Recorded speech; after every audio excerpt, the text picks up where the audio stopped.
Vaccination program could see most of us get the Pfizer jab by the end of the year. An expert answers your questions about the vaccine. The solution to Napier's brown stinky water is gold-plated. A jewel in the city's crown or a white elephant? We're at Auckland's Commercial Bay. Northland goes bananas for tropical fruit. And 660 invites a special neighbour to their controversial Mount Eden concert. RNZ News at 5. Kia ora, ko Susana Leatawa tēnei. An Aucklander who lives near the scene of a fatal stabbing in Epsom says it's shocking. Late this morning, the police answered reports of a multiple stabbing and found a man and a woman with critical injuries. They died despite efforts to save them. 2 others were taken to hospital, one in a critical condition and the other with minor injuries. Gagan Saxona says it's a quiet area with a nearby primary school which was closed today for a teacher-only day. I've never ever seen or heard about anything before like this. It's pretty shocking for everyone, especially for the family. Especially like to know what exactly has happened. The police have launched a homicide investigation and say there is no risk to the wider community. The head of one of the country's largest ski operations says the tourism industry needs more detail on how the government plans to reimagine it. In Queenstown this morning, the Minister of Tourism, Stuart Nash, outlined his vision for the industry, including how to make it more sustainable. NZ Ski's Chief Executive Paul Anderson says he was encouraged to hear a solid vision for the future, but the industry is more interested in the delivery. So you had a great 4-point plan. For the industry, I think we'd say enough of the platitudes. Let's actually see what the government is going to deliver in terms of infrastructure, in terms of speeding up the bureaucratic processes to help businesses who operate in this industry. Paul Anderson says the industry wants to see exactly how Stuart Nash's plan will be executed. One of the leaders of the Anglican Church has issued an apology to victims of abuse while in its care. Archbishop Philip Richardson has told the inquiry into abuse in care that the abuse was unacceptable and inexcusable. The Anglican Church has made substantial changes in the way it responds to instances of abuse to ensure that its institutions are safe for everyone, especially those children, young persons and vulnerable adults that we care for and provide services to. Archbishop Richardson has called on anyone abused who hasn't come forward to do so. New Zealand is sending personal protective equipment to Papua New Guinea to help it treat a surge in COVID-19 cases. PNG is dealing with close to 2,500 cases in an outbreak which has overwhelmed its health system. Johnny Blades reports.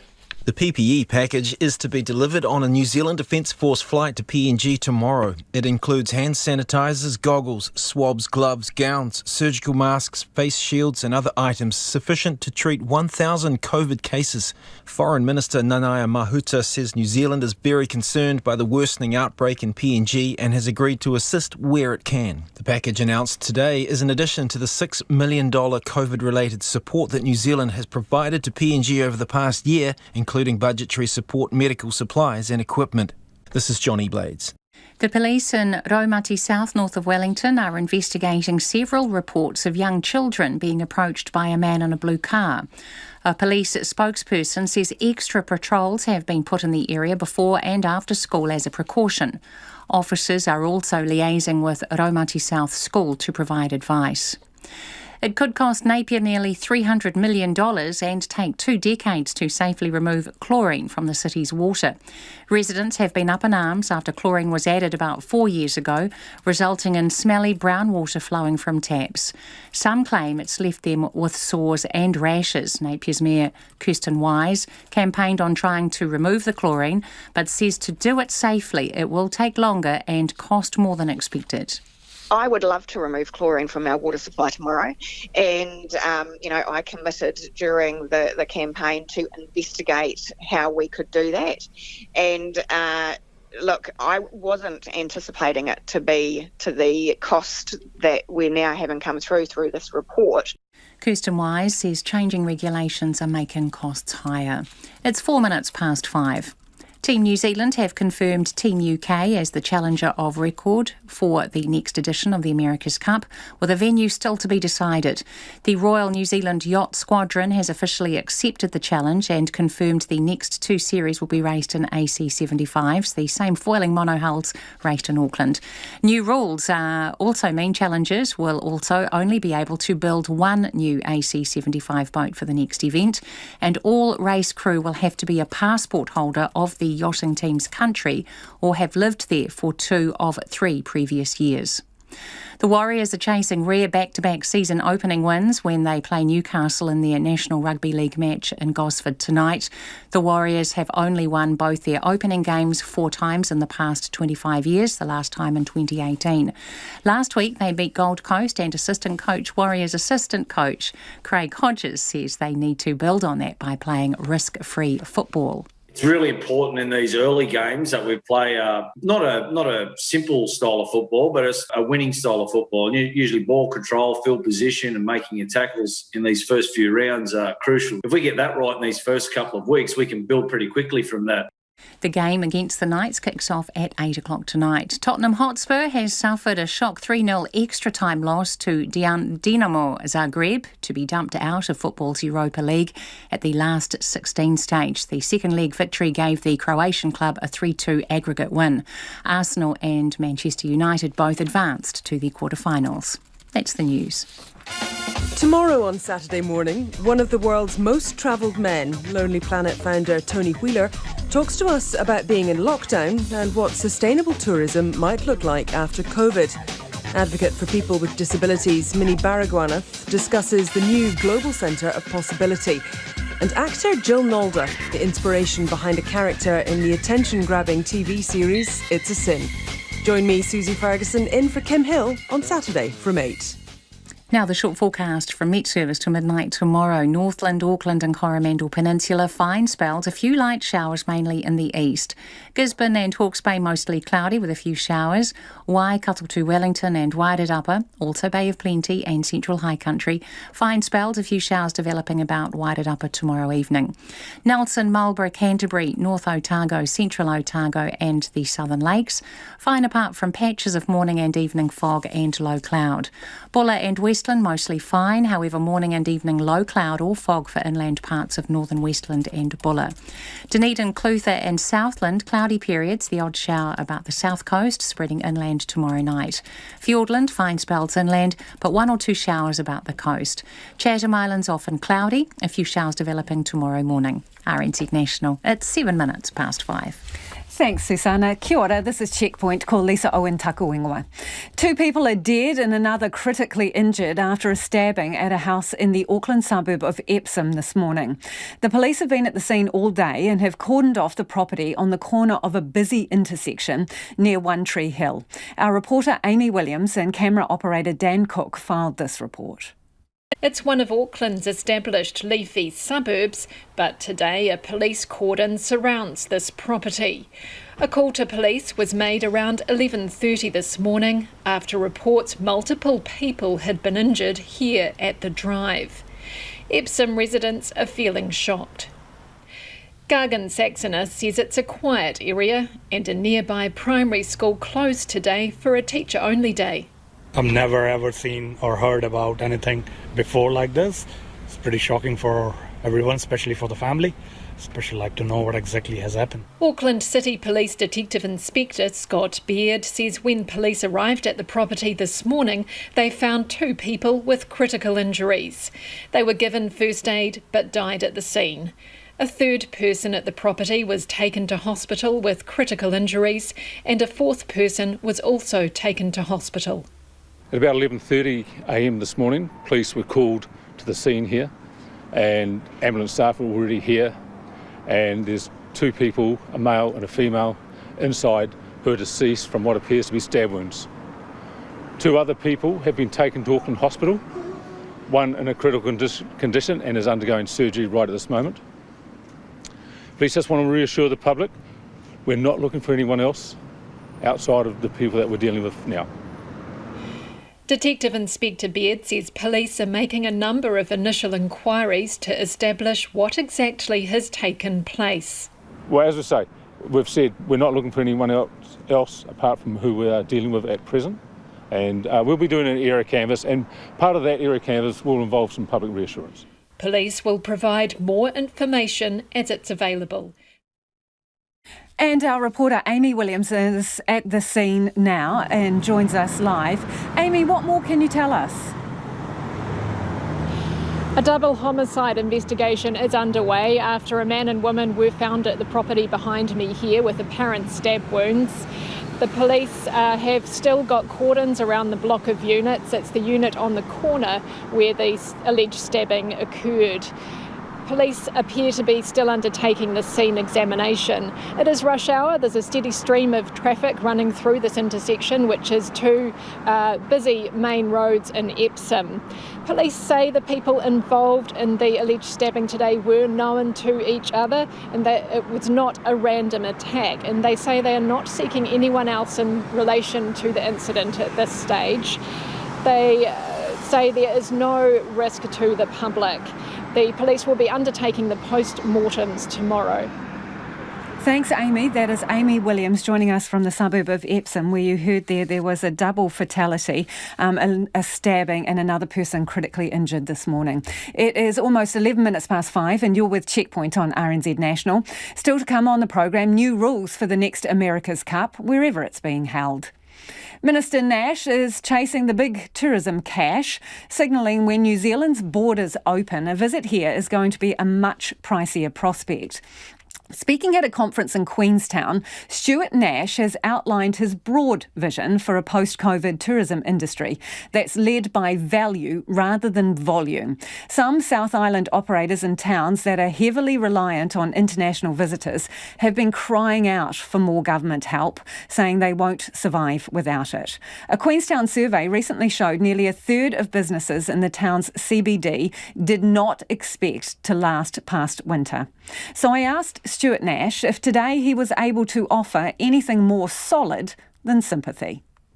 Nothing solid today, but we've had some very honest and open conversations. I've been upfront about the fact that I'm working on a package to get us from here until the borders open. Obviously, there's a lot of questions around the Australian bubble and what's happening there.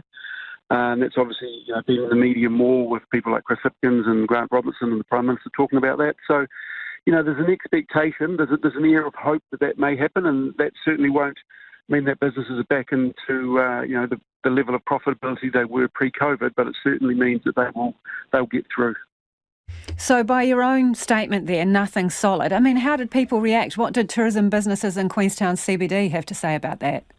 Well, I wasn't talking to the Queenstown businesses in CBD, I was talking to a Queenstown policy conference. But, did you go visit some businesses, Minister? I've been visiting businesses up and down Queenstown and Te Anau.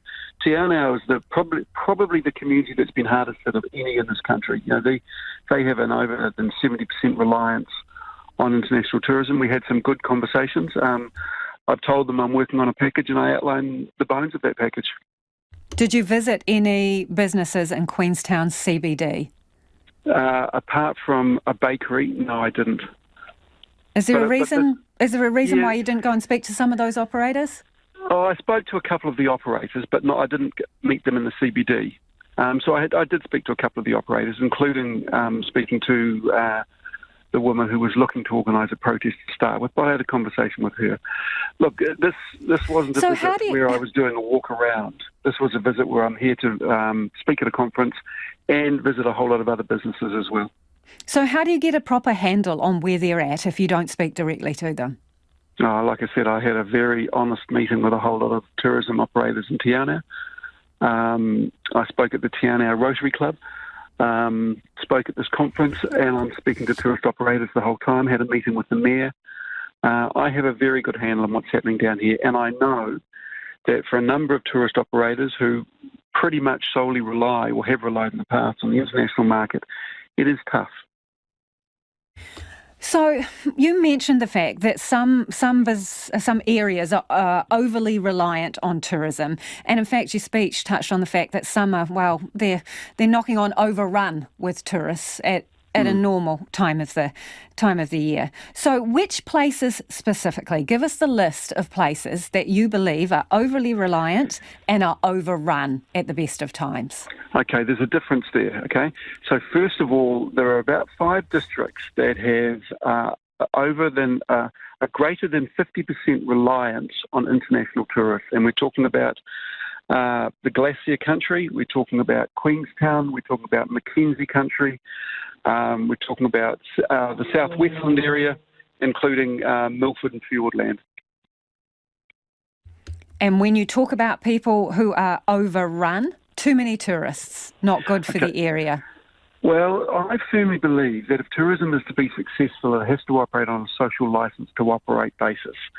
And in November 2019, a big study was done across the country, and in Queenstown it found over 70% of local residents believed there were too many tourists. And my view is if you haven't got a social licence to operate, we're not going to be able to deliver on the sort of experience that people who are paying quite a lot of money to come to this country expect. The thing that I have said, it's going to be probably 3 to 5 years before the airlines are coming to New Zealand in a way that they were pre-COVID. So we're just not going to get the level of tourists that we got, certainly the cheaper tourists that we got pre-COVID. So what we've got to do is we've got to design an experience that is aimed at that higher market, the higher value tourist, because these are the people that are going to come to New Zealand simply because it's going to cost a little bit of money to come to this country. So we've got to be able to deliver on that. So I talk about Brand New Zealand, I talk about enhancing Brand New Zealand, I talk about our global value proposition and making sure we can deliver on that. So what's a cheaper tourist? Which are the ones that we don't want? Well, the ones we don't want that come in here and buy these vans without self-contained toilets and travel around our country at spending $10 a day. So what about the operators who are, that's their end of the market? They're appealing to those backpacker groups or people who are self-drives around the country. What are you saying to those operators? Yeah, look, we're still going to welcome backpackers, but they just won't be able to drive around the country in these vans that aren't self-contained. You know, there are plenty of other ways they can get around this country. But the other thing I would say, and I think I've sort of mentioned this, is that what the airline industry is telling me is there just aren't going to be many of those tourists anyway, because you're just not going to have the cheap fares from Europe, from the States into New Zealand in a way that you did pre-COVID. Minister, I do understand your theory here. You want value, not volume. But what I'm not getting from you is specifics. So if we were getting around 3.9 million international visitors in 2019, what is the number you would like to see? If you're saying some parts of our country are overrun, how many tourists do we actually want? And can you give me a figure that you are aiming for in terms of the spend you want from those individual visitors for them to be worth it to us? Well, first of all, one thing I'm not going to do is put a cap on tourist numbers. The second thing is we're looking at increasing the international visitor levy. At this point in time, it's $35. Australians are excluded. I have got a range of options that I'm consulting on at the moment, all the way up to a figure that's much higher than that. And there is an elasticity here. So I'm told the higher we go, the less tourists will come to this country. I'm looking to find a sweet spot there. But basically, you know, what we do know is Americans spend more per day than any other tourist. We know that conferences actually deliver more per day than any other group. So, you know, and Tourism New Zealand has divided the demographics that come into New Zealand, i.e. our international tourist market, into 7 different groups. And we're targeting our spend on those groups that we believe are going to spend money in New Zealand in a way that will add value. So I'm not. So we want more Americans, Minister. We want more people who understand our values and who are going to live the experience, go away with having had a fantastic time, talk to their friends, but also have done the things that add value. Now, let me give you an example, Lisa. There was a website up, a Facebook page up, and I haven't seen it recently, so it may have been taken down, on how to travel around New Zealand on $10 a day. those are not really the sort of tourists we want in this country. Now, so if $10 a day is too cheap for us, I come back to my point, Minister. How much a day do you want them to spend in order for them to be people that you are encouraging to come to this country? Those who I will be encouraging to come to New Zealand will be those that spend $300 a day, not $10 a day. Now, it doesn't mean that we're going to close the borders, of course, to those who spend $10 a day. And, of course, we're going to be welcoming anyone who wants to come here for an experience. But those who we will be targeting will be those who spend money in our communities and what we call high-value tourists. Now, there is a difference between high-value and wealthy, of course. There are some people for whom New Zealand is a dream destination. They've saved up for this their whole life. They're coming over here to have a wonderful experience. And we will deliver on that, and we have to deliver on that. So please don't confuse high value with high net worth or high wealth. So that $300, is that in addition to accommodation? No, it includes everything. Okay. But, if someone wants to spend $500, if someone wants $1,000, what I'm talking about is people who are coming into our communities, spending money, enjoying themselves, adding value, and having that fantastic New Zealand experience we know that they can enjoy, they will enjoy, and then they go back and tell their friends. Okay. The other thing you have indicated you're looking at is the existing tourism levy, right? $35 at the moment. What do you mean? You're going to whack it up a bit higher? Well, work's still being done on that, but I think we can do better than $35 an hour, and I think that we should be more inclusive in those who pay that. So work's still being done on that, and I have made no final decision at all. So you reckon we can do better than $35, right? So what are we worth then? What should people pay to enter the country? Well, I've got a range of options, and work's still being done on this. Give us a price range. If $35 is too cheap, where do you think we should be marketing ourselves? Are you talking $100, more like $75, $60? Well, I've had a number of conversations with a number of friends, a number of key stakeholders, and a number in the industry. And they've pretty much landed on a figure. So your listeners today, how about when you're having a beer or a dinner party around the barbecue this weekend, ask what you believe foreigners should pay to come into this country, keeping in mind this money will be spent on upgrading or maintaining our tourism infrastructure, maintaining the dock estate. So what do you think? What do you think, Minister? What's your personal opinion? I have got a personal opinion, and a lot of work's been done on it. Let's have it then. But nothing's been finalised, and Lisa, you will be the first to know when a decision has been made. But until the work has been done, I'm not going to articulate a figure at this point. Oh, come on, don't be coy. Just give us a ballpark. All you need to know is that a lot of work has been done on this, because I don't believe that $35 is enough. But when the work has been done, and, I've socialised this in a way that we'll get through, then you'll be the first to know. So tell me, when do you expect a decision on that levy? I want to move reasonably quickly on this, and the reason I say that is it's easier to make change when we're going through the sort of adversity we are at the moment. And what I've said numerous times is that various former tourism ministers' filing cabinets are full of documents on how the tourism industry could and should change, but nothing ever happens. And what we do know is when things are going well, it is very difficult to implement change. So, now's the time to really drive home the sort of change that I would like to see in this country. Do you also want to see people paying more to enjoy our conservation areas, parks, walks, all the rest of it? I do, but I don't want to see New Zealanders paying more. I think it's New Zealanders' birthright to visit our conservation estate, our national parks, and everything else that's wonderful in this country. But I would like to see overseas tourists pay more. But that's again a body of work that I need to do with the Minister of Conservation. But that's where you're headed, Minister, upwards in terms of the fees. But not for Kiwis. Let me make this very clear. Anyone who's travelled overseas will have been to places where there is differential fees for locals versus foreigners, and I see no reason why we shouldn't have a similar regime to this in New Zealand. I mean, I would like to make all our tourism operations and activities and places available to Kiwis. A lot of them aren't at the moment because it's quite expensive for Kiwis to go to some of our attractions. And obviously, if it's a private attraction, then that's up to the operator itself. But I think there are a number of places in this country that we undervalue, and I would like to see the true value put onto that for overseas visitors. And that is the Tourism Minister, Stuart Nash there. Now, I'd love to hear your feedback on this one. So at the moment, there's a $35 tourist levy for people entering the country, excluding Australians. He's looking at putting that up. What do you reckon is the sweet spot in terms of what we should charge people coming here? $35 at the moment. The Minister is thinking about raising it. Would love your feedback on that. And he also says tourists that spend $300 a day or more are the ones that we should be aiming for. Do you agree? What do you think that figure should be? You can text us on 2101, tweet us at Checkpoint RNZ, or send us an email. The address is checkpoint@rnz.co.nz.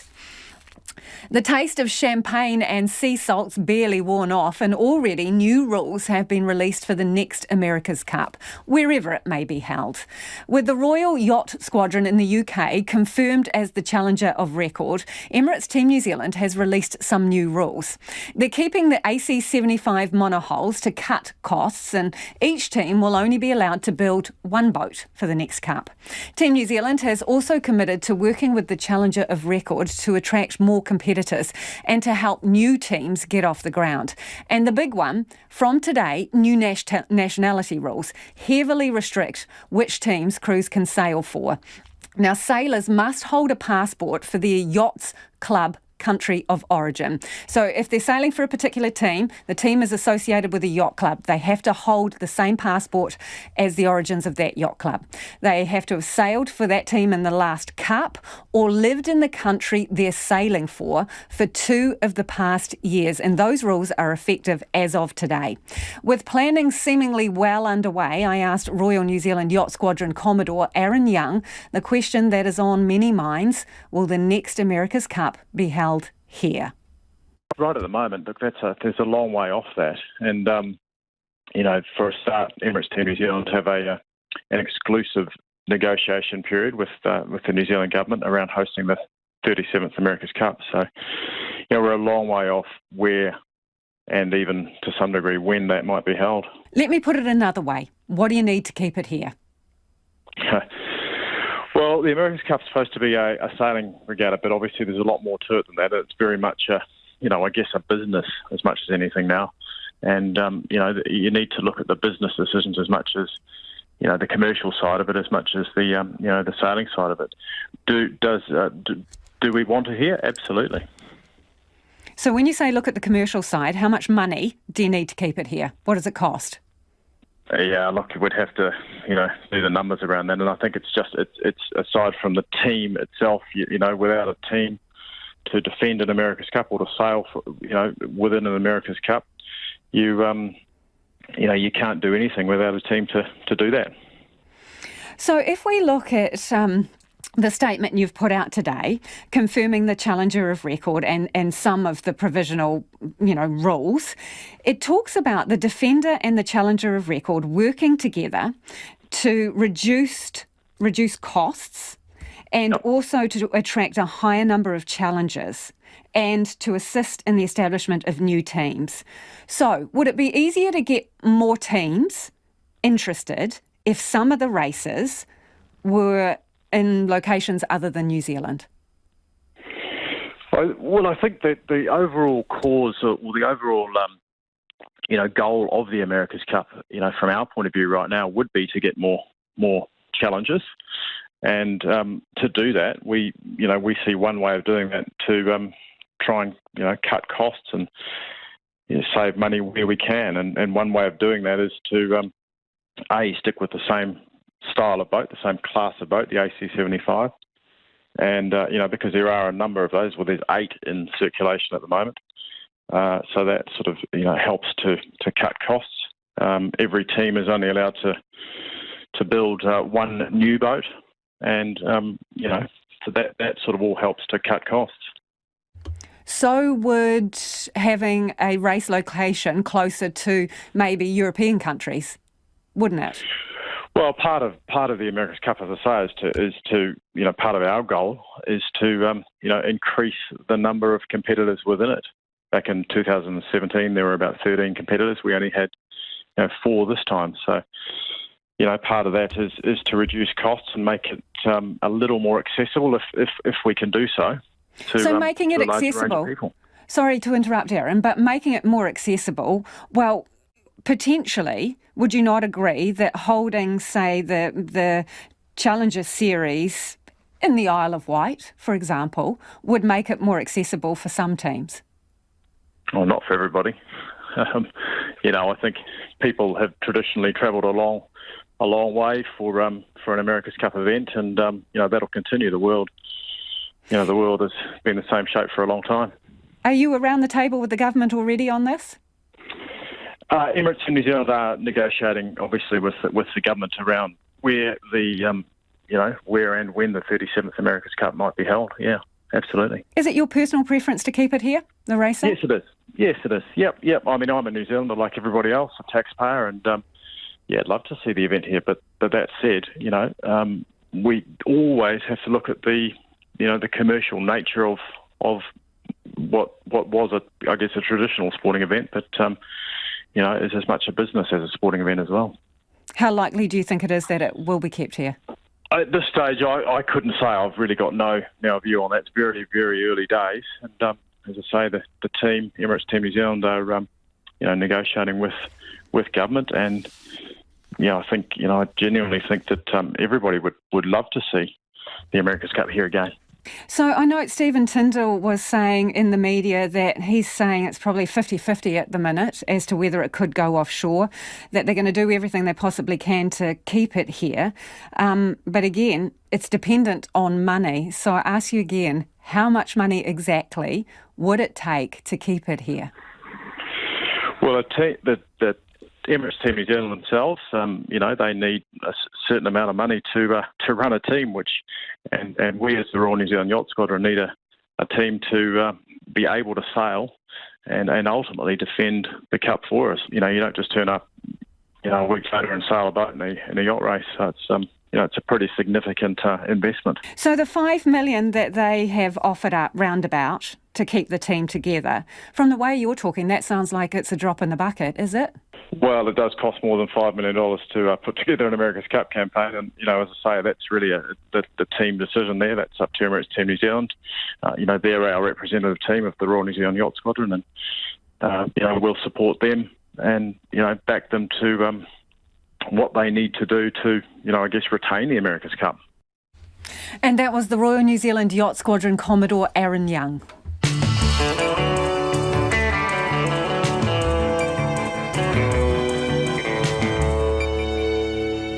Coming up on Checkpoint on RNZ National, if you build it, they will come. But have they when it comes to Commercial Bay in Auckland? All your questions on the Pfizer vaccine answered. We've called in an expert to bust the myths. And 6:60 with a special invite to Eden Park neighbours. We would love your feedback on anything you've heard on the program this evening. Get in touch by text 2101. You can tweet us at Checkpoint RNZ, or the email address is checkpoint@rnz.co.nz. It is time now to get to the headlines with Susanna. Team New Zealand has officially accepted its first challenge for the next America's Cup from Team UK. The Royal New Zealand Yacht Squadron has confirmed the yacht class for the next two cycles will be the AC75, the same foiling monohulls as raced in Auckland. Teams that can build only one new yacht, and all crew will have to be a passport holder or have lived for 2 years in their team's country. A Defence Force plane is sending personal protective equipment to Papua New Guinea to help it treat a surge in COVID-19 cases. PNG is dealing with close to 2,500 cases in an outbreak which has overwhelmed the country's health system. The police have launched a homicide investigation following a fatal stabbing in the Auckland suburb of Epsom this morning. Officers were called to a house on the Drive this morning and found a man and a woman with critical injuries who later died at the scene. 2 others were taken to hospital. The police say there is no risk to the wider community. The Tourism Minister, Stuart Nash, has told Checkpoint it's likely overseas tourists will have to pay more to visit certain spots than New Zealanders. He outlined his vision in Queenstown this morning, including how to make tourism more sustainable, make sure Aotearoa is at the top of the world's most desirable destinations, for New Zealanders not to have to pick up the cost of hosting tourists, and more partnership between government and the industry. Archbishop Philip Richardson of the Anglican Church has apologised to people who suffered abuse while in the church's care. He told the inquiry into abuse and care that the abuse was unacceptable and inexcusable, and he's called on any victims yet to come forward to do so. Napier may have to pay nearly $300 million over 2 decades to make the city's water safe without chlorine. Residents have been up in arms since their water turned brown and smelly after chlorine was added about 4 years ago. Napier's Mayor Kirsten Wise says making the change will take longer and cost more than expected. Those are the latest news headlines on RNZ National. Our next news and weather update is at 6. Thanks, Susanna. If you're just joining us, this is Checkpoint and I'm Lisa Owen. And it's time right now for the business news with Nicholas Poynton, who's joined me in the studio. So, Nicholas, COVID-19, you were saying, someone's saying that it's a fertile ground for cyber criminals. How so? Yeah, there really has been a unique set of circumstances that have sort of coalesced over the past 12 months that has left many individuals, but also businesses vulnerable. Because when the pandemic hit, we saw this huge rush for people to go work from home. That really put a test to the digital systems that workplaces had in place. It probably highlighted that many of them were not up to scratch, but also you had people working on their home Wi-Fi networks, which perhaps aren't as secure as the networks that they use at work, but in some cases people using their own equipment, their own laptops, and they may not have the same defences as your desktop computer in the office. And according to a report from the US-based tech firm Palo Alto, they say in 2020 there was a 65% increase in ransomware attacks compared with 2019. And I mentioned ransomware attacks last night. That's when a hacker sort of steals your personal information, financial data, and they extort you for some large sum of money under the assumption that they will either delete that information or return it back to you. And the report shows that there are about 300 firms globally that had their data stolen, and then it was published on the dark web for all people to see, or for those who are on the dark web to see. But it turns out actually a handful of New Zealand firms were also caught up in this. And they were looking down the barrel of demands ranging from about $100,000 to $2 million in Bitcoin. There was also evidence that hackers adapted their attacks and really preyed on people's fears over the pandemic. There was one example of a malicious phone app that claimed to offer people important information about COVID-19. And I think this report really highlights sort of the double-edged sword that COVID-19 has presented, because there's been many talk about how COVID-19 has really accelerated our uptake of digital technologies. Those who've done that, those businesses that have done that have gone on to succeed. But we've also really exposed ourselves to new ways of being taken advantage of. And that's a conversation that hasn't really caught up with the other. Interesting point in there, buried away, Nicholas, that they wanted their ransom paid in Bitcoin. Well, it makes sense, really. Yeah, Look, a global absolutely. currency, it's one of the things that, when I've spoken to you about Bitcoin, I probably haven't highlighted that much. Okay, let's talk about the Trans-Tasman bubble, because it seems like there's been a lot of talk about it this week. So, suggestions, obviously, that it will boost economic fortunes if it comes soon.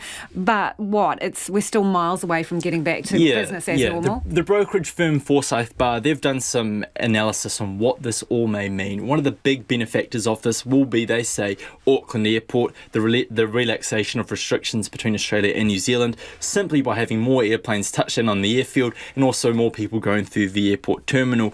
But they mention that the absence of connecting flights, that will cap gains. When you look at the wider economy, what their analyst Andy Bowley, who put this report together, is saying is that when he thinks about airlines and tourism operators in New Zealand, they tend to be geared towards more of the long-haul travellers, because those people tend to spend more time here because they've had to fly from such great distances, and because of that, they're more likely to spend more money. So while he's off the view that some businesses will gain just by having a slight lift in volumes and more people coming through the door, it's only a small step to recovering some of the lost ground, because in his view, he reckons it will be 3 to 6 years before international travel returns to where it was pre-COVID. Perhaps on a lighter note, the increase in passenger traffic will lower the cost of Trans-Tasman flights for those people who are in a position to travel overseas to go on a holiday. Or when I say overseas, maybe to Australia to go on a holiday. And it's also worth noting that a large chunk of our cargo, our air freight, or our freight is actually carried in the belly of airplanes. So there's some good news there for importers and exporters who have been struggling with the congestion at ports.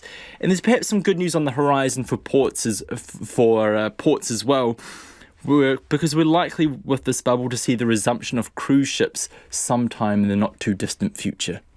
And what numbers do you bring us from the market, Nicholas? Well, the NZX closed up 19 points to 12,515.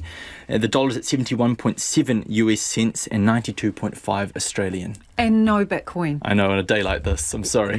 Next time. Thanks, Nicholas. Nicholas Poynton there with Business News. It was sold as a blue sky opportunity, but businesses at Auckland's Commercial Bay say they're floundering.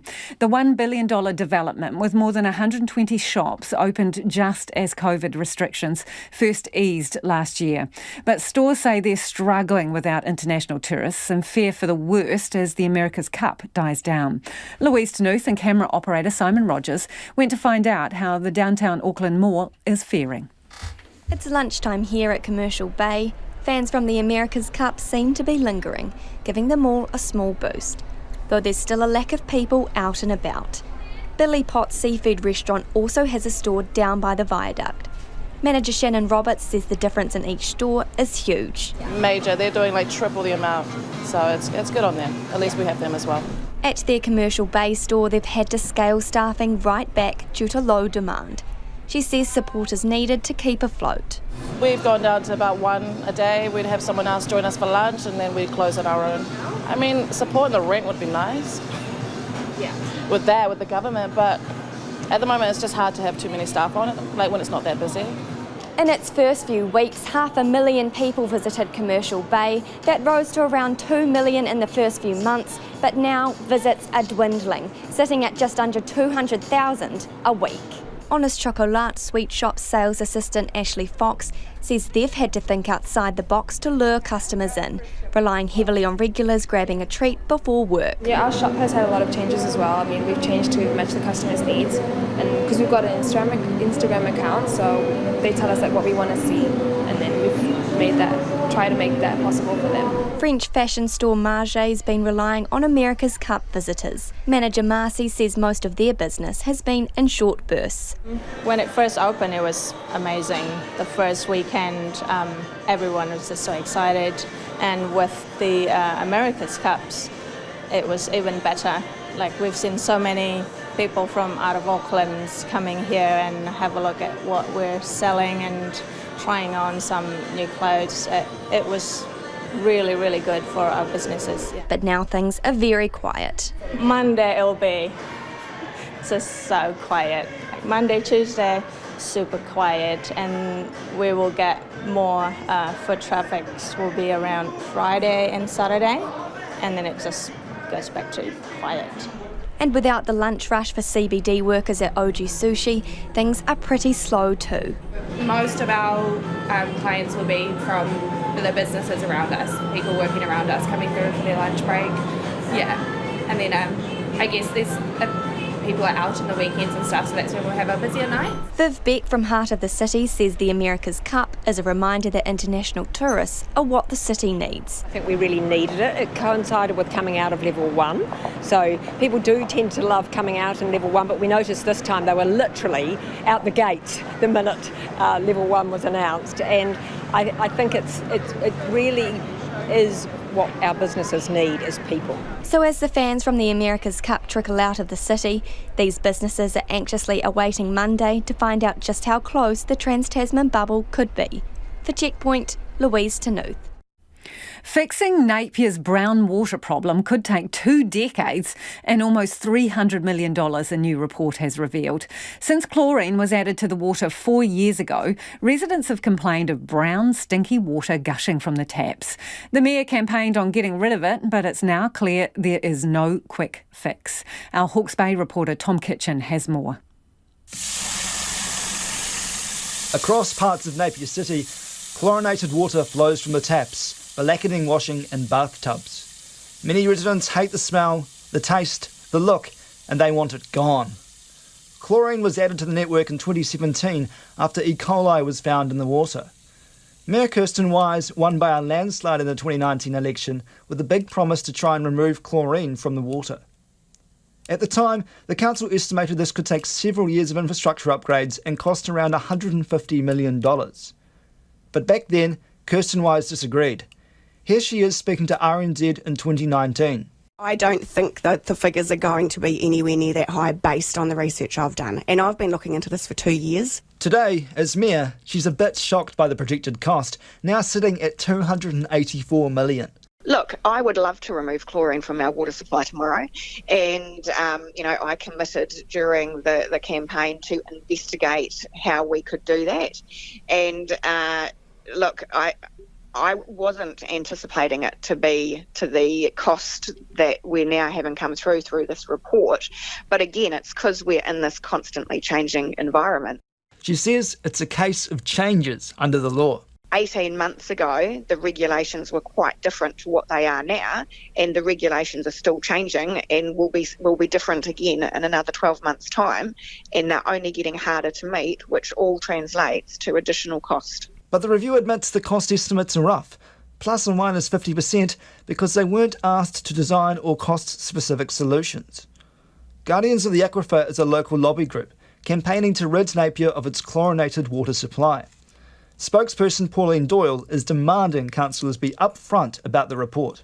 It'll put a huge burden on ratepayers, and we want the council to be honest with Napier residents. We want them to come clean and publicise the fact that these consultants may well have inflated the cost estimates by as much as 50%. On the streets of Napier, there's differing opinions. Asher believes there's a cheaper solution. We have the filter to try and make the water healthier. I think that it's a good option for people to look into filters in their own homes. Maybe it's something that landlords could look at doing as well. Brand doesn't even notice any issues. I think it's perfectly fine. There's no real... I've not seen too much evidence about any dangers or anything, and it keeps things clean, keeps people healthy from other dangers in the water. Sue certainly does, and thinks it's a failure of councils for letting it get so bad. I'd prefer it wasn't chlorinated. I'd prefer it didn't need to be, because it tastes better, basically. Yeah, it doesn't react with the pipes so badly. I think it's sad that they've let it get this bad, that it should never have got to this stage, and they should have kept the upkeep of the water system a whole lot better. 4 years on from the decision to fill Napier's water supply with chlorine, residents might be gutted to know that there's no quick short-term fix. The council will now take the report through this year's long-term plan so the community can get a say. E ahi rere mo te hōtaka o te ahiahi, ko Tom Kitchener-Ho. It is 14 minutes to 6. I'm Lisa Owen and you're with Checkpoint on RNZ National. After 6 tonight, your questions on the Pfizer COVID vaccine answered. The Anglican Bishop of Christchurch isn't ruling out that at least 80 former students of Christ's College were victimised or abused while in its care. Yesterday, Bishop Peter Carroll told the Abuse in Care Royal Commission he thought the number was about 30.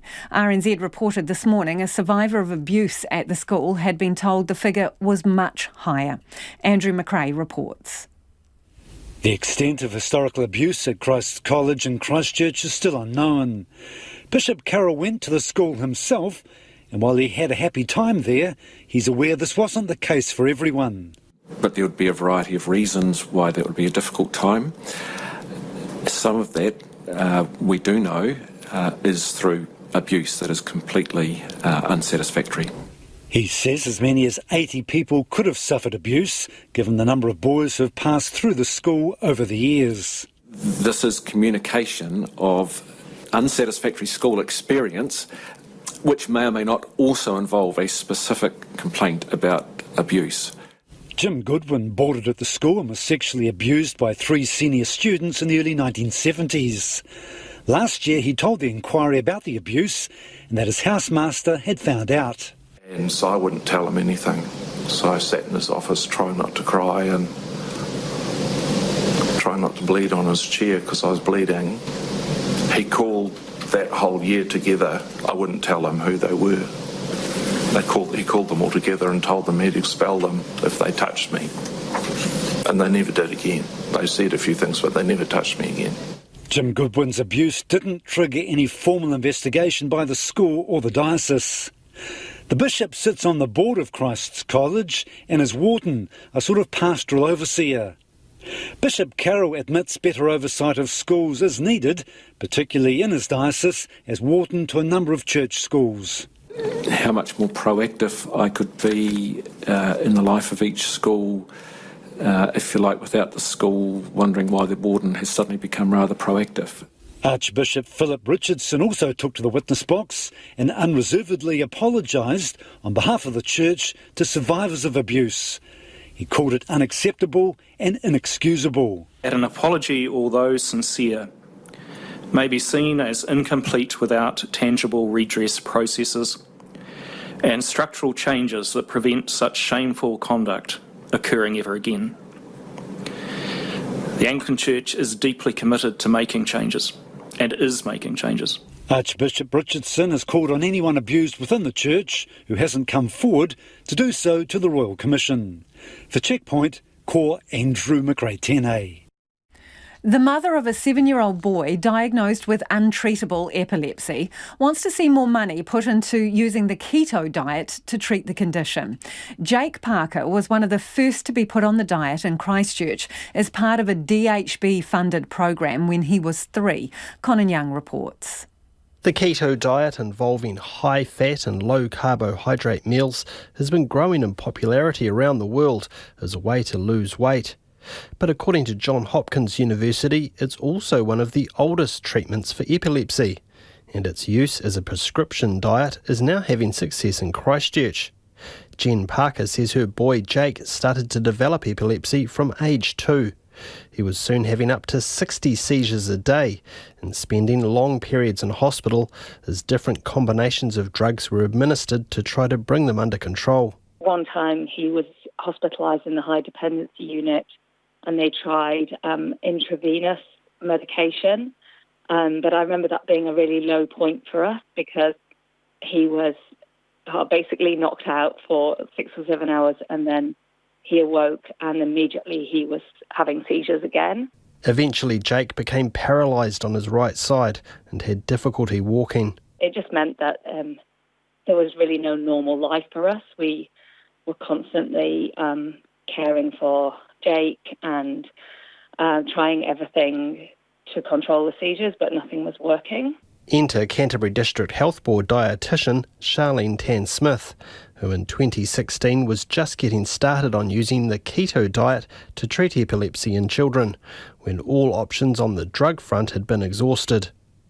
Jen Parker says the results were astounding. Within a few weeks, his seizures had dropped by half, and some days we got down to single figures, which was incredible, having been up with 50 or 60 seizures a day. Over 3.5 years, Jake put up with his new diet, including scrambled eggs and peas for breakfast every day and no ice cream. It was huge amounts of relief to have found something that was having an effect on the seizures, so that although he was still having them, the numbers had dropped so much that we knew that it was having less impact on his body. Almost 2 years ago, and after surgery and rehab to mend his paralysis, he was able to come off his medication. A year ago, he was able to come off the diet as well, and is now living seizure-free. CDHB dietitian Charlene Tan-Smith stresses the version of keto she uses is very different to the one popular amongst those wanting to lose weight, and must be accurate to within 0.1 of a gram. That's why the ketogenic treatment takes a lot of dietitian time, is because there's a lot of mathematics that goes into it. With children, we need to make sure they still grow. We need to make sure that they don't lose weight, which is a big side effect of keto. But what we're doing is therapeutic ketogenic therapy. We're doing the 90% fat, not the 60 to 70 weight loss diet kind of fat. Mrs. Tan-Smith is driven to make the diet available to as many children as possible. Part of her motivation is failing to secure funding for the therapy for 4-year-old Bridie Lauder, who died in 2012 after suffering an epileptic fit. It's a bit of a bittersweet feeling for me because my journey with all these families and all these mummies, it all started from Bridie, my gorgeous, gorgeous little widow puppet. I have children of my own, and every time I think of her, my heart just gets really upset that we were not able to offer that therapy for her. While the keto diet predates the use of drugs to treat epilepsy and has been used for the past century, its adoption has so far been limited because of the cost involved in having a dietitian monitor it. So far, 45 patients have accessed the diet through Canterbury DHB. A small number also accessed the diet through Auckland's Starship Hospital. Jen Parker says the results speak for themselves and wants to see it made available to more families so others don't have to go through what they have. Kei o tau tahi ahau mō te hōtaka o te ahiahi, ko Kananyang tēnei. Is the winterless north going totally tropo? Well, it would appear some parts are, with one whangarei family preparing to harvest the country's first ever commercial pineapple crop. And they're not the only ones turning their hand to tropical fruit growing, with bananas, papayas and even coffee flourishing in the area. That's prompted calls for more people to get on the bandwagon to make Northland the tropical tip of the country. Our reporter Nita Blake-Person has the story. They have spiky leaves that grow on the ground. A lot of people think pineapples actually grow on trees. They don't. Linda Shaffley is standing on the deck at her whangarei head's home, taking in the view. Sprawled in front of her are thousands and thousands of pineapples. And this crop is particularly special. We've become commercial now, so we're first commercial pineapple farmers in New Zealand, which is very exciting. Yeah. When Linda and her husband Owen first moved to New Zealand from South Africa, they headed to Hamilton, but eventually came north with a plan to grow tropical fruits. They've laughed at us when we suggested that we're going to do it. But they persevered. We saw that coming up here from Hamilton, we realised we'd come up here to do tropical fruit, and we've realised that how well everything grows here. I've been very surprised, because I think somehow, because it's never been done before here in New Zealand, people thought it could never be done. And 8 years later, Linda and Owen say their plan is coming to fruition. At this stage, we've got 22,000 in, and we'll have, by the end of this year, we'll have 30,000 plants. And hopefully we'll be able to, we're starting off at just our ordinary growers market in Whangarei, but hopefully we'll be able to send them out into Auckland, even down to the South Island eventually. It's gourmet pineapple, and it's called the Queen, and you can eat the core as well. They hope to scale up to 50 to 60,000 pineapples over the next couple of years. It's not the only tropical fruit they're growing here. Bananas, papayas, passion fruit, sugarcane, dragon fruit and even coffee fill up every inch of land they've got. Owen says Northland isn't yet utilising its growing conditions though, and tropical fruit could be the region's point of difference. And Northland has been cut off. It's more the east, Hawke's Bay and that where they grow all the fruit. And it would be nice if Northland started really shining and growing the things that it can grow really. Yeah. Hugh Rose is the chair of the Tropical Fruit Growers Association. He says planting pineapples in the north would be a far more effective use of land than much of what's being farmed right now. In other words, we've got lots of sunshine hours, we have volcanic type soils, and pineapple is a desert plant, but unlike a lot of desert plants, they actually like rich soil, and Northland soil, and slightly acidic as well. So they actually got all the criteria sitting in Northland for growing pineapples we could be exporting. Linda and Owen will start their harvest over the coming weeks, but today picked a few that were ripe for the taking. And if you're lucky enough to try one, I can assure you, you won't regret it. Not too bad. Oh, it's delicious. A sweet and truly tropical treat, homegrown in God's own. In Whangarei for Checkpoint, Nita Blake-Person, aho. 660 hopes Eden Park neighbours will come to their show next month after a long battle to allow big concerts there. The Kiwi band has been given permission to perform to a crowd of 50,000 next month. 660 frontman Matthew Walters says it's a dream come true to play at Eden Park. RNZ's Charlotte Ryan asked him about residents, including former Prime Minister Helen Clark, who have opposed having concerts at the stadium.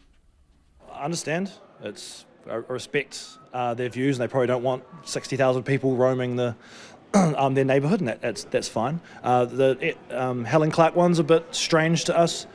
She was the Minister of Arts. She did so much for New Zealand music, and in many ways the work that she did is kind of why we're able to do this now. But it's fine. I hope that she'll come to the show and because it's going to be awesome. I hope they all come to the show, and I think maybe they'll change their minds. Will you make an attempt, like a special attempt? Would you try and reach out to those people that didn't want gigs here and sort of invite them along? Probably just Helen. Piece to the camera, do you want to invite her? Yeah. Look, Helen, I know you live in the neighbourhood, and I know you didn't want this to happen, but it's happening, and we're really proud that we're going to be the ones to open it. And a Kiwi band is going to open what is New Zealand's most famed stadium, and we'd like you to come along. We'd love to host you at the show, and please come. And you can hear more from 660 on Music 101 with Charlotte Ryan tomorrow. Bit of your feedback before the news at 6. We were talking to the Tourism Minister. There's a levy charged to tourists coming into New Zealand, $35. He's going to put it up, he reckons, and we were canvassing how high you think it should go. So these are the numbers you've texted in. 200 per person, that listener says. 100, someone else thinks is reasonable. Adrian says $60. Someone else says $250. We've got a few people saying $350 is a snip to get into New Zealand. A couple saying $100. Someone saying $50 for all visitors, including Aussies, because they're exempt at the moment from that $35 one. Someone else says minimum entry for foreign tourists should be at least $200. If you can't afford it, don't come. RNZ News at 6, ngā mihi nui ko Susana Leata tēnei. The Tourism Minister is considering raising the levy overseas tourists pay to enter the country. Earlier today, Stuart Nash outlined his vision for the future of the industry, including how to make tourism more sustainable. He also wants to make sure New Zealanders don't have to pick up the cost of hosting international visitors, which could mean differential prices at some tourist spots. Mr Nash told Checkpoint the $35 levy foreign tourists currently pay will have to rise, but would not be drawn on how big an increase he's considering.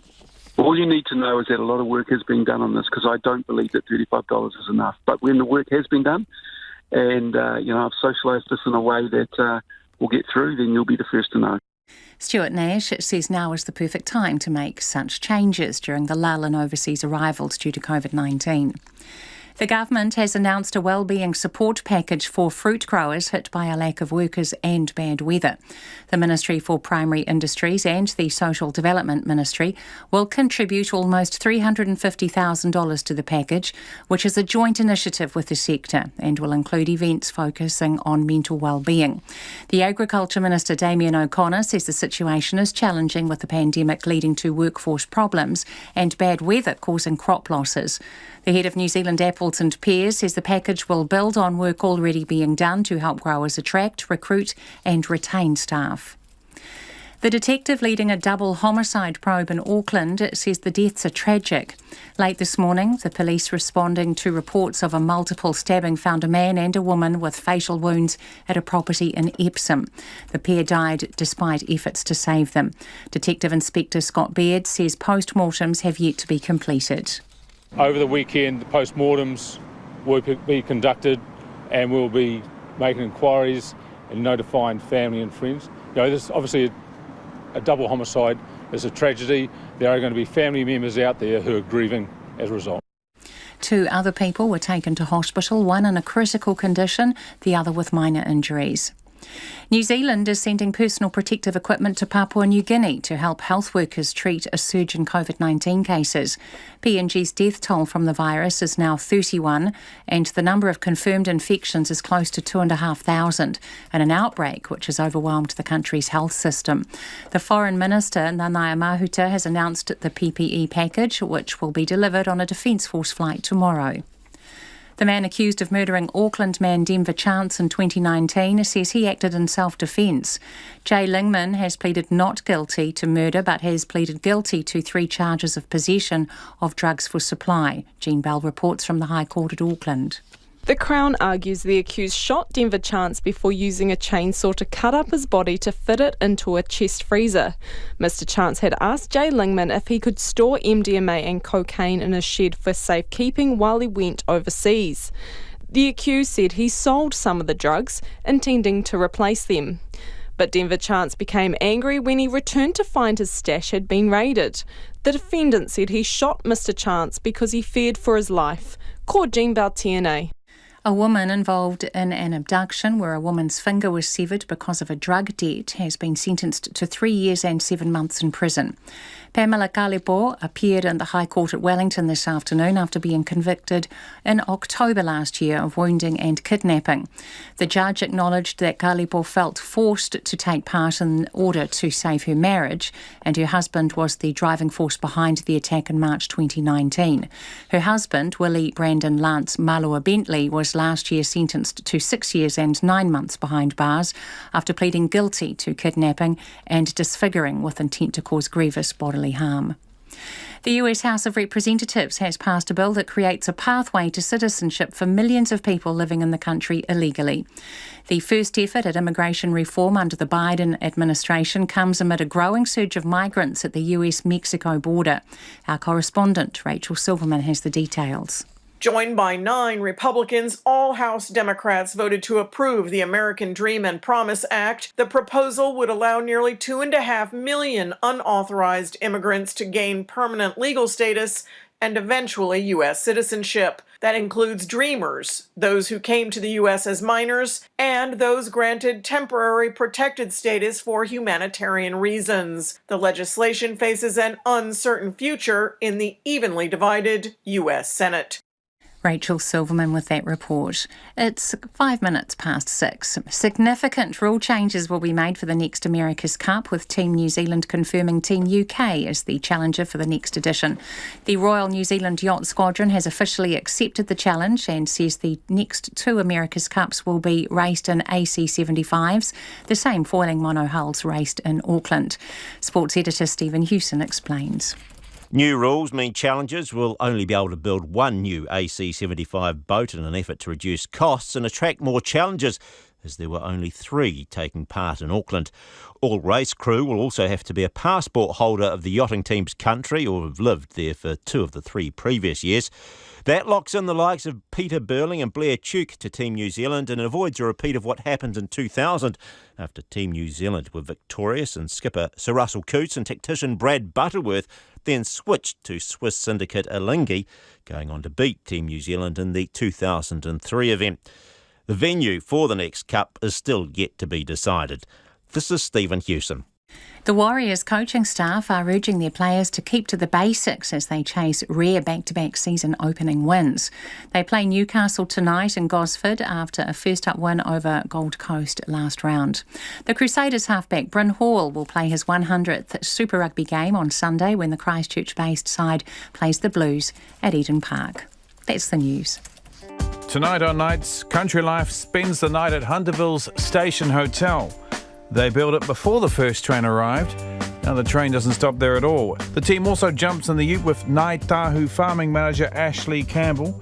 Lucid 3 is this week's Friday Night Live act.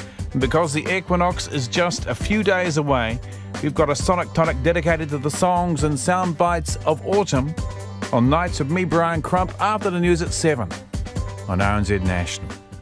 Now the short forecast from Met Service to midnight tomorrow. Northland, Auckland and Coromandel Peninsula, fine spells, a few light showers mainly in the east. Gisborne and Hawke's Bay mostly cloudy with a few showers. Waikato to Wellington, Wairarapa, Bay of Plenty and Central High Country, fine spells, a few showers developing about the Wairarapa coast tomorrow evening. Nelson, Marlborough, Canterbury, North Otago, Central Otago and Southern Lakes, fine weather apart from patches of morning and evening fog with low cloud. Bulla and Westland mostly fine, however morning and evening low cloud or fog for inland parts of northern Westland and Bulla. Dunedin, Clutha and Southland, cloudy periods. The odd shower about the south coast spreading inland tomorrow night. Fiordland, fine spells inland but 1 or 2 showers about the coast. Chatham Islands often cloudy, a few showers developing tomorrow morning. RNZ National, it's coming up to 8 minutes past 6. Thanks, Susanna. Hello there. If you are just joining us, this is Checkpoint and I'm Lisa Owen. Queenstown businesses say the Tourism Minister's new vision is a promising game plan, but now they want to see action. Stuart Nash outlined his vision for the future of the industry at a tourism policy school in Queenstown today. They include a shake-up of pricing for visitors that could see fees added to national parks. Tourism reporter Tess Brunton is in Queenstown and filed this report. Tourism Minister Stuart Nash was clear. business as usual is not an option for the tourism industry. His vision set out 4 main areas to tackle. He wants to see tourism become more sustainable, ensure Aotearoa is at the top of the world's most aspirational destinations, for New Zealanders not to pick up the tab of hosting visitors, and to have more partnership between the government and the industry.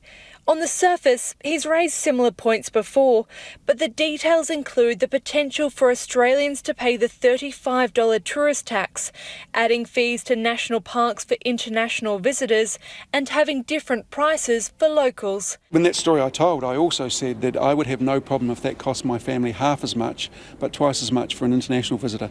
I mean, a number of us have travelled internationally, and we all know that most countries actually have an overseas visitor differential and a local differential. There are some places here that do, but I would like to see more of that because, as mentioned, I think we really undervalue what we have in this country, and we do so at our own peril. iFly Indoor Queenstown Managing Director Matt Wong isn't on board with differential pricing. I think it would be extremely negative. I think it would be seen as favouritism for domestic versus international, and it would showcase that internationals were less respected than our domestic and Kiwi market. I think all markets deserve the same respect. Anyone that's spending money in my business is a favourite friend of mine, and it doesn't matter where you're from. He'd like Mr. Nash to acknowledge the industry has got some good bones and something to offer. I think if he actually just said something positive about the industry for once, it might actually help with the public perception and the current disdain that the public has or misinformation they have about our industry. Some of that might actually be relieved if the Minister of Tourism actually says something a bit more positive. NZ Ski General Manager Paul Anderson is encouraged to hear a solid vision for the future. But I think as an industry what we're really interested in is delivery. So you had a great 4-point plan. For the industry, I think we'd say enough of the platitudes. Let's actually see what the government is going to deliver in terms of infrastructure, in terms of speeding up the bureaucratic processes to help businesses who operate in this industry. While he believes tourists should pay to access national parks, he wasn't too sure about charging different prices for international visitors and locals. Instead of holding a community rally in Queenstown, Flame Bar and Grill owner Lou McDowell got an unexpected sit-down with the minister. There is some hope for some businesses in Queenstown that might get some help from the government. Some will survive, some probably won't, but a glimmer of hope for some businesses. For those communities most impacted by closed borders, the minister has promised there's help on the way. And I am deeply concerned about the situation unfolding in communities like Queenstown, the West Coast, Fiordin, Mackenzie Country and Kokura that are so reliant upon international tourism. And while the prospect of a trans-Tasman bubble is close, I am considering structural and targeted initiatives to support some of the worst affected communities. Queenstown Chamber of Commerce Chief Executive Ruth Stokes says some businesses are hanging on by the skin of their teeth. The Minister, as he committed to me on Monday night when I spoke to him, did outline a path forward that was consistent with the direction that we would like to see them headed in. It's positive to hear that we're going to hear some more detail around targeted and structural interventions within the next couple of weeks, and that's what our businesses will really be hanging their hat on. While Stuart Nash's vision for tourism is on the table, the industry will have to wait a bit longer to find out what support is on the cards. In Queenstown for Checkpoint, Cortes Brunton, Tane. It is 12 minutes past 6 and you're with Checkpoint on RNZ National. Now, we've had a heap of feedback in response to our interview with Stuart Nash earlier in the program, and it seems pretty split. This listener says, at last, some intelligent thinking in the tourism industry. It's saving our beautiful land from exploitation. Rejoice in the intelligence of this thinking. Winnie's also on that same page saying, thank goodness we now have a tourism minister who is talking sense and thinking about how we can protect our natural resources. And another person, yay, makes sense for the 21st century and the environmental impacts.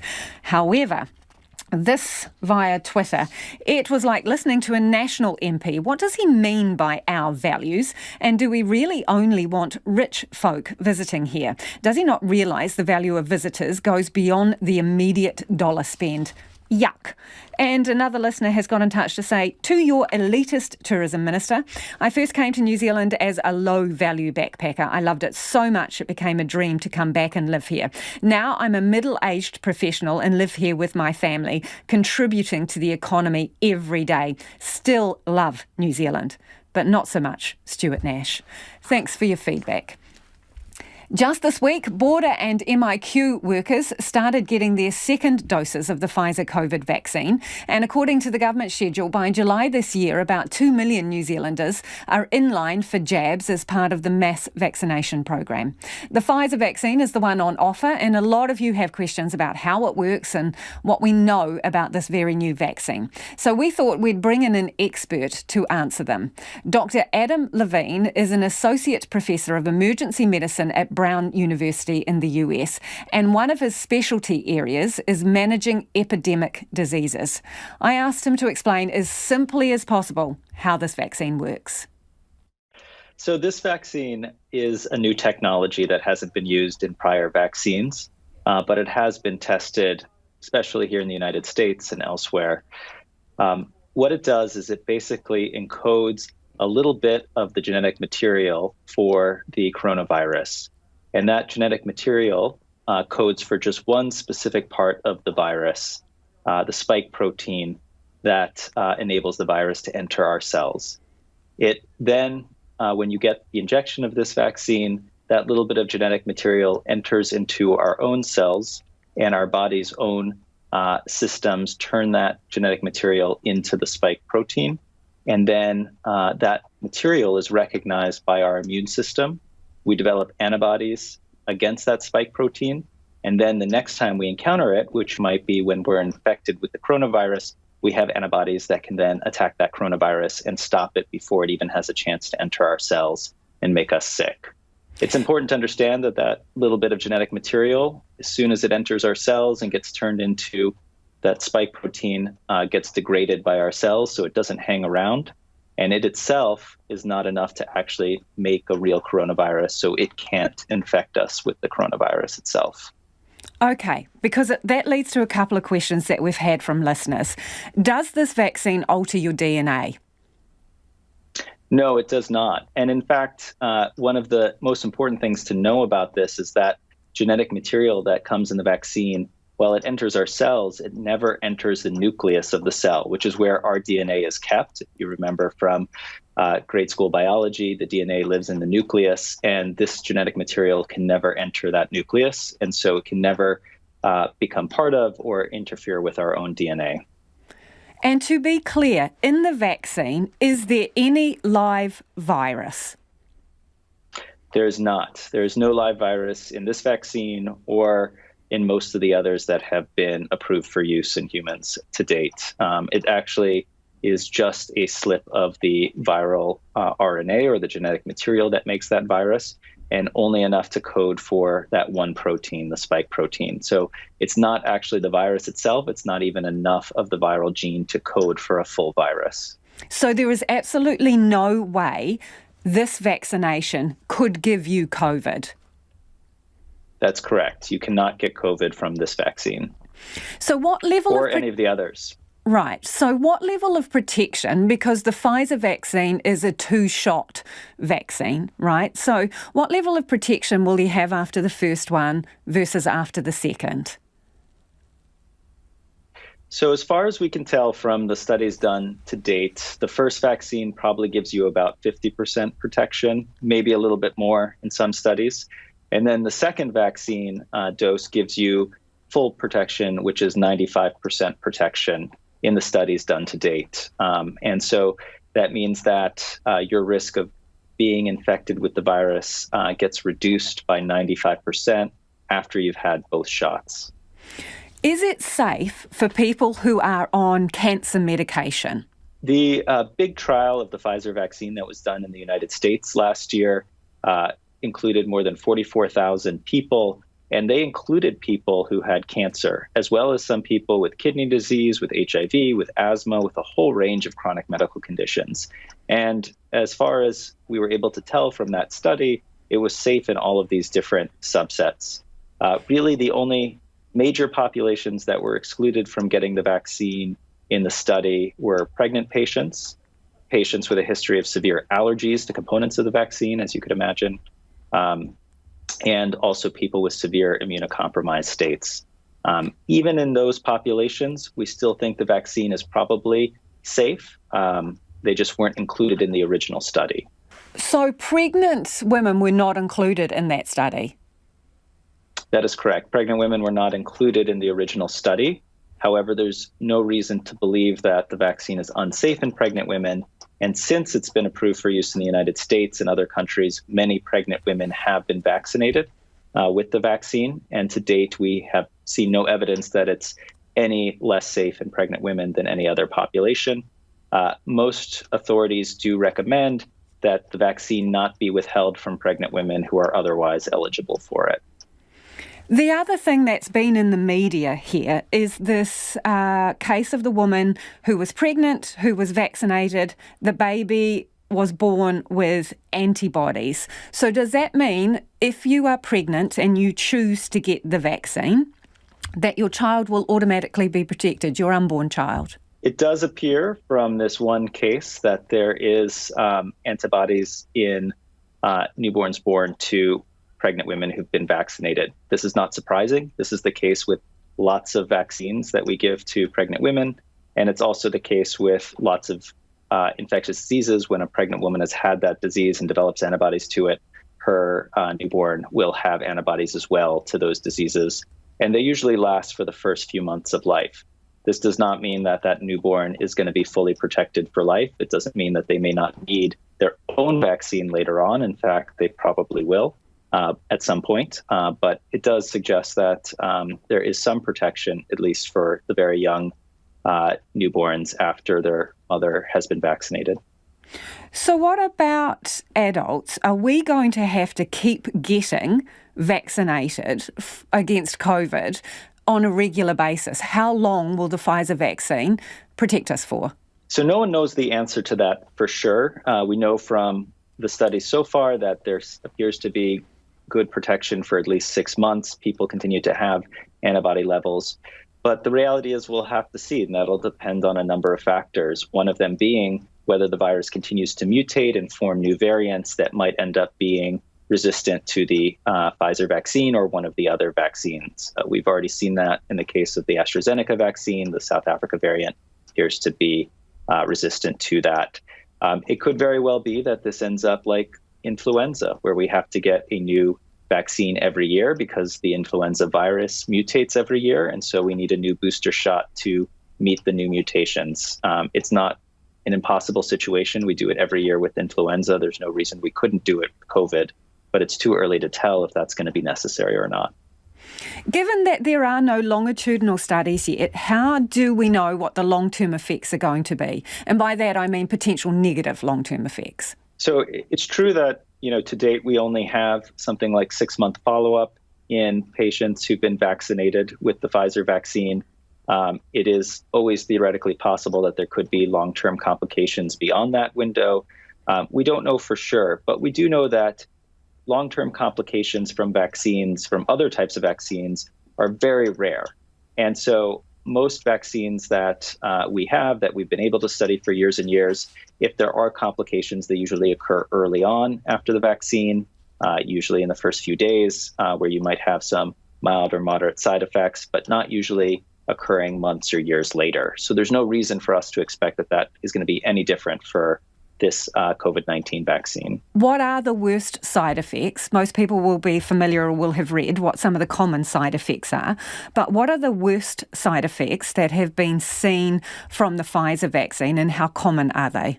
Well, I think the most severe side effect is anaphylaxis, which is a severe allergic reaction. And so far, that's occurred in about 2 to 5 per million people who've been vaccinated. We do have great data from the United States. Over 100 million people have been vaccinated, or 100 million doses of vaccine have been given out already. So we have pretty good data looking at lots and lots of people. And we know that this severe allergic reaction is pretty rare. So your chances are probably better of winning the lottery than of getting that sort of severe reaction. The most common side effects are things like pain at the site of injection. That's something all of us are going to be experienced with from prior vaccines. People will get some fatigue afterwards commonly, and then probably about a quarter of people will get headaches, muscle aches. And after the second injection, maybe 10 to 15% of people might get a fever as well. But all of these symptoms will go away in 1 or 2 days, and people will generally return to normal after that. I can tell you that I was among the first people in the United States outside of a clinical trial to be vaccinated with the Pfizer vaccine. This was back in December. After my first dose, I had a little bit of mild fatigue. After my second dose, I had a little bit more fatigue, a little bit of muscle aches. But within 24 to 48 hours, I was back to my normal shape. If you've had the Pfizer vaccine, can you still carry and transmit the virus? So this was not answered definitively in the original study in the United States because they only looked at symptomatic disease, and they found that it reduced symptomatic disease by 95%. Since then, we have follow-up studies from Israel and from the US that seem to suggest that it also reduces asymptomatic infection. From Israel, the data seem to suggest that maybe by up to 90% reduction in asymptomatic infection. So, and this would be similar to other vaccines that we have where they not only reduce symptomatic infection, but also asymptomatic infection as well. So while it's still possible that you might carry the disease after you've been vaccinated, it's highly unlikely. Is there any benefit from the vaccine for people suffering from long COVID? We've seen cases in New Zealand here where people have officially recovered but are still suffering various symptoms and some of them serious. Is there any benefit from the vaccine to those people in terms of their recovery? So, as you mentioned, there have been some anecdotal reports now among people who do have these long-term effects of COVID, saying that they feel better after having gotten the COVID vaccine. Whether that's real or that's a placebo effect, we don't know yet. That hasn't really been well studied, but it is something that I'm sure people will be looking at in the weeks and months ahead. How many people, what percentage of the population will we need to vaccinate in order to get herd immunity? So that's a controversial question. A lot of people will give you different answers.